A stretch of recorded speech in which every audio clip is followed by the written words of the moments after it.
with her live from Winterfest 2023. And now let's connect with her story, Putih Chitara.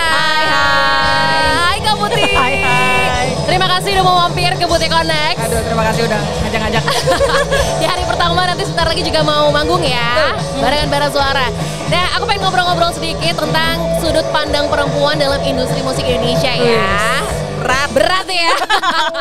Oke, gimana? Karena Kak Putih kan udah mengambil pendidikan musikologi di Jepang ya. Iya. Jadi aku tuh sebenarnya penasaran, apa sih yang bikin Kak Putih sendiri tertarik dengan dunia musik dan akhirnya menekuni industrinya? Mungkin berawal dari orang tua kali ya. Ibuku kebetulan musisi zaman 70-an dulu. Beliau seorang drummer itu di sebuah band cewek gitu kan. Terus mungkin karena sering diberi asupan, dia sering diajak manggung gitu ya, mulai ditunjukin video-video, terus di lesin piano. Akhirnya ya kayaknya emang jalannya begitu sih. Karena dapat support system juga dari orang tua ya. Jadi emang lingkungannya emang udah musisi semua, kemudian menempuh pendidikan di musikologi, tahu-tahu melipir jadi prakteknya. Nah, awal mulanya Kak Putih sendiri masuk ke industri musik justru dari project solo dulu atau Bara Suara dulu nih? Project solo. Jadi waktu itu aku lulus kuliah tahun 2009, pulang ke Jakarta. Terus emang seneng nulis lagu ya, nulis lagu. Iseng aja bikin gitu, terus upload di SoundCloud waktu itu. Emang nggak ada niat mau manggung, kita emang seneng aja berkarya. Tiba-tiba mungkin ada yang dengerin kali ya, terus kayak ngajak manggung gitu. Mau coba manggung nggak gitu? Oh ya udah gitu. Tahu-tahu rilis album solo 1, 2 dan kan mulai berkenalan dengan banyak orang, ketemulah dengan Ija Masardi. Gitu. Ini titik perjalanan awal join Bara Suara ya? Dari nol aku nggak kenal siapa-siapa di Jakarta di permusikan, apalagi musik side stream ya kayak musik indie. Terus akhirnya ya bertemu dengan orang-orang ini, akhirnya diajak. Kebetulan juga Aster Rizka itu teman SMA. Nah, dia juga yang membawa kenalan sama orang-orang inilah gitu. Dan kalau dari sudut pandang Kak Putih sendiri, gimana sih melihat peran perempuan dalam industri musik Indonesia? Wih, perannya besar sekali ya. Maksudnya bukan hal yang baru, udah dari zaman dulu gitu. Dari pertama, ya kalau kita ngomongin band itu ada Dara Puspita, gimana mereka menjadi pionir gitu ya, menginspirasi. Ibuku juga gitu kan, sampai sekarang gitu. Kalau musisi perempuan ya sudah lah ya, udah dari dulu tuh banyak yang keren di Indonesia gitu. Terus sekarang ini zaman teknologi mudah gitu kan, perempuan juga bisa mengakses hal itu yang istilah itu nggak tergantung dengan orang lain gitu ya untuk memproduksi karya gitu. Jadi udah bisa rekaman sendiri, udah bisa semua ngerjain sendiri deh gitu. Jadi ya sama aja sih cowok cewek gitu ya, perempuan atau laki-laki gitu. Dan ya menurutku sih keren aja gitu ya, yang mereka yang bisa bertahan gitu dan bisa menjadi sesuatu yang besar gitu ya. Ya menjadi warna baru justru dalam industri musik, bahkan sejak dulu. Nah, kalau misalkan diberikan sebuah pertanyaan, gimana sih sebenarnya hal yang benar-benar akhirnya Kak Putih sendiri pelajari ketika bermusik sebagai grup band gitu, dibandingkan berjalan dengan sendirinya gitu? Ya gimana ya, kalau misal sendiri kan semuanya sesuai idealis sendiri ya, kita melakukan semua yang kemauan kita gitu, dari quality control, seleranya dan progresi lagunya gitu. Ketika masuk band kan ada kepalanya ada banyak nih ya, kita harus belajar sharing, kompromi, mengalah atau fight di suatu bagian yang dimana kita perlu gitu ya. Jadi nggak terus-terusan mengikuti gitu, tapi harus sama-sama bisa mengimbangi sih.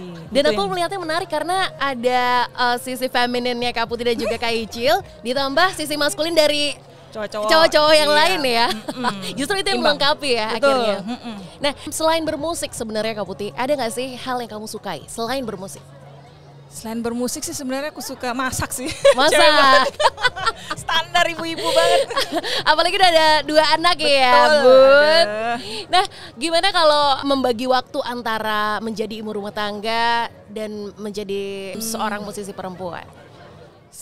Gimana ya, sebenarnya kayak pada dasarnya aku suka menyibukkan diri sendiri, nggak bisa diam. Kalau dia malah sakit rasanya, kayak stres gitu, jadi kayak harus nyari kesibukan.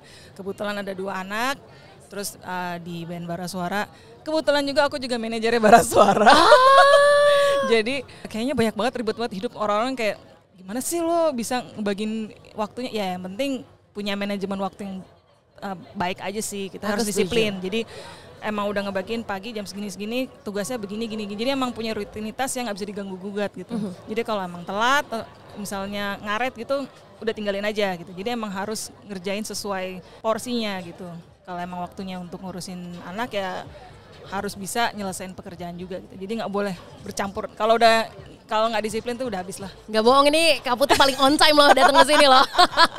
Alhamdulillah. Jadi memang suka menyibukkan dirinya. Betul. Dan justru memang kadang kita sebagai perempuan butuh dalam tanda kutip pekerjaan lain selain menjadi seorang ibu ya. Betul. Terkadang ya untuk merasa merasa lebih berdaya, merasa lebih punya power ya dalam hidup. Betul. Ya. Sebenarnya menjadi ibu aja tuh udah sebuah pekerjaan yang berat banget gitu ya. Terus ya emang ada special case.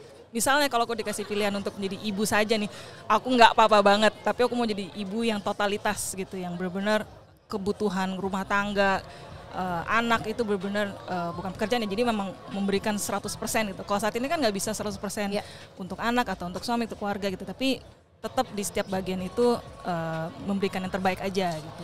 Ini menarik Konex People karena ketika kamu ingin memilih untuk menjadi ibu, jadilah ibu yang 100% hadir dan juga total ya. Intinya bisa seperti itu. Betul. Ya. Nah, kalau ditanya suka dukanya Kak Putih dalam bermusik, apalagi mungkin perempuan ya, dengan stigma yang ada, ngapain sih perempuan bermusik, perempuan jadi musisi, mungkin ada ya, atau mungkin Kak Putih sendiri nggak tumbuh dari environment seperti itu, tapi di luar sana banyak perempuan-perempuan yang mungkin nggak dapat support system ketika dia ingin memilih jadi musisi gitu. Nah, suka dukanya sendiri yang menurut Kak Putih pernah rasakan dari experience sendiri. Kalau musisi, maksudnya kalau perempuan ini kan lebih umumnya itu menjadi penyanyi ya. Penyanyi itu mungkin lebih bisa sangat umum diterima. Tapi kalau musisi dalam arti pemain instrumen, bermain alat musik atau memproduksi, menjadi sound engineer gitu, itu kan musik kan nggak harus di depan panggung ya, atau di lighting, di FOH, pokoknya di industri musik ini itu masih menurutku masih dipandang sebelah mata gitu. Maksudnya kayak ada keraguan mereka terhadap bisa nggak sih cewek nih gitu. Aku juga pas awal-awal kan aku sebenarnya basicnya pianis, main piano gitu, bukan penyanyi sebenarnya justru. Terus ketika satu momen di mana kita harus berurusan dengan kabelan gitu kan, sedangkan pengalamanku di sound engineering waktu kuliah juga aku belajar itu gitu. Tapi kayak ketika aku memberikan masukan pakai adaptor ini gini-gini, nggak ada yang percaya gitu, kayak emang lo ngerti apa gitu. Sering banget di kayak, tahu apa sih lo gitu. Justru itu ditemukan di dalam industrinya sendiri ya. Betul. Jadi pada saat itu ya, itu kayaknya berapa tahun yang lalu masih diragukan gitu. Musisi sekarang kan banyak banget musisi yang perempuan yang main alat musik sambil nyanyi gitu kan. Orang udah mulai terbuka gitu dengan ada sosmed. Sekarang kan terekspos nih, perempuan bisa ngapain aja. Yang belajar sound engineering juga udah banyak, yang keren-keren gitu kan. Cuman memang harus lebih lebih bukan sosialisasi orang harus lebih dimaklumkan. Betul, dan open minded aja gitu, kayak bahwa ya perempuan atau laki-laki itu sama aja gitu kan, kemampuan kita juga sama gitu. Jadi ya itulah. Jadi ketika kamu bertanya perempuan tahu apa? Tahu banyak. Tahu banget gitu. Jangan salah teman-teman. Kita tahu perkabelan dan ribetnya kehidupan nih. Colok-mencolok kita bukan juga cuma tahu. Kabel yang kita urusin ya. Betul. Kak Putih, kalau lebih dalam lagi aku bertanya, apa sih arti bara suara untuk Kak Putih? Arti bara suara ya, tempat untuk belajar menjadi seseorang yang lebih dewasa, lebih bisa menerima orang-orang gitu. Kalau untuk aku pribadi, karena aku termasuk orang yang cukup tidak terbuka dengan orang, kayak nggak bisa menerima pendapat orang gitu, cukup keras gitu. Bukan egois juga sih, cuma kayak karena terbiasa ngerjain sesuatu sendiri. Ketika dengan bara suara ini belajar bahwa ya aku tidak bisa sendiri gitu. Manusia tuh tidak bisa hidup sendiri. Kita harus berkelompok, kita harus bisa consider orang lain, respect ya. Sebenarnya paling penting itu adalah respect siapapun itu. Dan di bara suara inilah selama 9 tahun ini kali ya, 9 atau 8 tahun ini aku belajar banyak. Itu bukan perjalanan yang menurutku bukan yang pendek ya, panjang. Awal juga pasti ada dramanya kayak gemes banget nih, ide gue nih kagak didengerin nih atau enggak, mentang-mentang gue kagak jago nih gitu kan. Tapi lama-lama ternyata semua itu butuh proses, sampai akhirnya sekarang ini kita udah di tahap yang kayak lo nggak usah ngomong, gue udah tahu lo apa gitu. Jadi kayak seneng aja gitu, kayak tatap aja, oh gue ngerti maksud lo. Jadi ini yang tempat belajar yang menurut aku sangat berharga sekali sih. Gitu. Belajar bukan hanya untuk didengar tapi juga mendengarkan. Betul, ya. Betul luar biasa. Kalau ditanya ada nggak sih tokoh atau musisi perempuan yang justru jadi inspirasi Kak Putih sendiri atau mungkin ibumu sendiri? Ibu udah pasti sih, soalnya ya kan dari kecil ngeliat sosok itu ya gitu, gimana beliau struggle, menceritakan gimana sampai bisa begini gitu kan. Berarti kan kita sebagai anak kan yang pengen menjadi seperti ibu gitu kan, berarti beliau memberikan contoh yang baik. Walaupun beliau awalnya bilang, aduh jangan di musik deh gitu, kayak aduh jangan gitu. Tapi ya itu sosok yang aku lihat dari lahir. Karena gitu. Udah tahu pahit-pahitnya ya. Udah tahu kayak aduh, beliau udah tahu banget lah kayak aduh nggak gampang gitu, kamu harus punya mental yang datang. Alhamdulillah sih ya bisa berdiri sampai sekarang gitu, bisa hidup gitu, dan beliau kayak boleh juga lah gitu. Karena yang warisi bukan hanya bakatnya tapi juga wataknya bun. Harus kuat mentalnya gitu. Kak Putih, pertanyaan terakhir. Kalau bisa dideskripsikan, siapakah Putih kalau tidak bermusik? Malu pengen ngomong apa ya? Ibu rumah tangga? Bukan.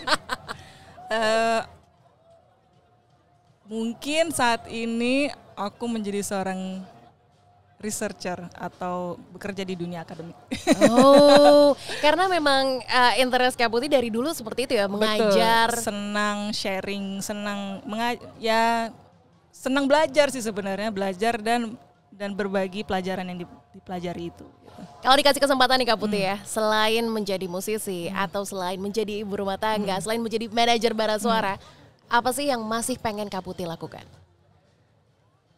Sulit banget tuh, kayak sering banget mikirin itu apa ya. Gak ada sih, aku sebenarnya pengen S3, pengen S2, S3. Pengen sekolah sebenarnya. Karena emang hobinya itu ya? Emang hobi, cuman ya begitulah. Baiklah, terima kasih Kak Putih, kayaknya sebentar lagi kamu juga harus manggung. Terima kasih udah main-main ke Connect. Nanti kita ketemu-temu lagi ya. Iya, sukses.